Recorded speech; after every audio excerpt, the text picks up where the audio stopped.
Emily, do we get a vote today on this big bill?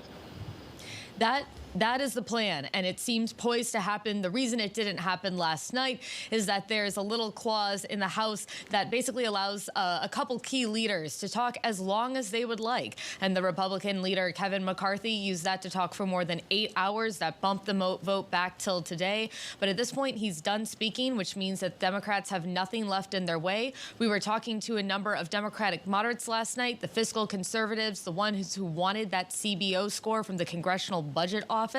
And they told us, look, we have the score. It does say that it is going to add more than $300 billion to the deficit over the next 10 years. But we know this isn't the final bill. We're happy to move this along to the next step.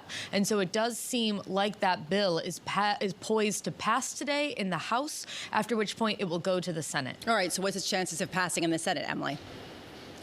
That's a great question, because we still have a very long way to go. Senator Joe Manchin's not a fan of the paid leave provisions. You also have the SALT tax, that state and local cap. The House has passed is planning to pass one version, but you have senators who are also very concerned about what the House is looking to do, and they want to put forward their own version of that. There's some debate whether the cap should even be in there, because it's being portrayed as a tax break to the wealthy, and that's really concerning for some Democrats. So this could easily take weeks or even months to get through the Senate, after which point it does have to go back to the House so the House can approve those changes, and only then could it potentially get to President Biden's desk. All right, well, I'll let Matt take on the SALT discussion, since that is personal, near and dear to his heart.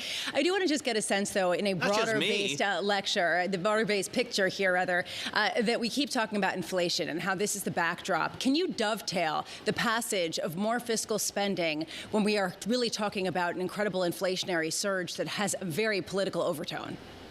So it's interesting when you talk to fiscally conservative Democrats about this.